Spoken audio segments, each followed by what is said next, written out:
നിങ്ങൾ ഇതിന്റെ ഇടയിൽ വേറെ എവിടെയെങ്കിലും പോയിരുന്നോ? ഇതെന്താ ഓഫീസിലെത്താൻ ഇത്രയും വൈകിയത്? വൈകിയത് നന്നായി. ഞാനൊന്ന് തൊഴുത് പെട്ടെന്ന് ഇറങ്ങിയതാ.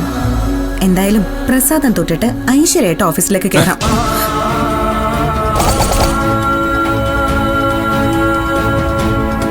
എന്താ ഗൗതം, എന്താ പ്രശ്നം?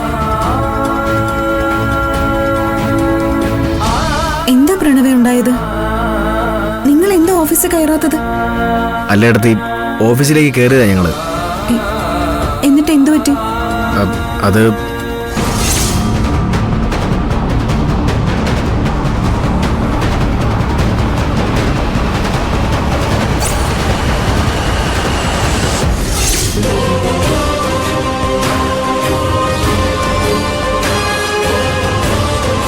ഇതൊക്കെ ഗൗതം നേരത്തെ തന്നെ പ്രതീക്ഷിച്ച കാര്യങ്ങളല്ലേ? എന്നിട്ട് എന്തിനാ ഗൗതം ഇങ്ങനെ ഓടി ഒളിക്കാൻ നോക്കുന്നത്? അതെ, പ്രതീക്ഷിച്ചത് തന്നെയാ. അതുകൊണ്ടാണല്ലോ ഇനി ഞാൻ ഓഫീസിലേക്ക് ഇല്ലാന്ന് പറഞ്ഞത്. പക്ഷേ ആരും ഒന്നും അറിഞ്ഞിട്ടില്ല എന്നുള്ള വലിയ വിശ്വാസമായിരുന്നല്ലോ നിനക്ക്. എന്നിട്ടിപ്പോ ഒടിച്ചോടുന്നത് എന്തിനാണെന്ന് ചോദിക്കുന്നു എന്നോട്.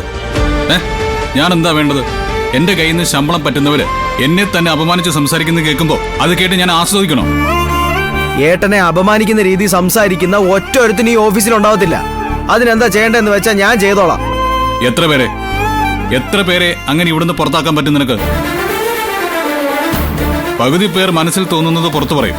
കുറച്ചു പേർ അവർ നമ്മുടെ മുന്നിൽ സ്നേഹം അഭിനയിക്കും. ബാക്കിയുള്ളവര് മുന്നിൽ വന്ന് നിന്ന് സഹതപിക്കും. എനിക്ക് വയ്യ, ഞാൻ പോവാ. ഗൗതം നിൽക്ക്. ഗൗതം ഇങ്ങനെ തോറ്റു പിന്മാറാൻ നിന്നാൽ ജീവിതത്തിൽ അതിനെ സമയം കാണും. ഈ പ്രതിസന്ധിയെ ഗൗതം ധൈര്യപൂർവ്വം നേരിടണം. ഈശ്വരമംഗലം മുഴുവൻ ഗൗതമിനോടൊപ്പം ഉണ്ട്. അതിൽ കൂടുതൽ എന്താ വേണ്ടത്? ഒരു മംഗലും എന്റെ കൂടെ നിൽക്കണ്ട. ഞാൻ തനിച്ചാണ്. ഞാൻ ഇവിടേക്ക് ഇല്ലാന്ന് പറഞ്ഞാ ഇല്ല, അത്ര തന്നെ. ഗൗതം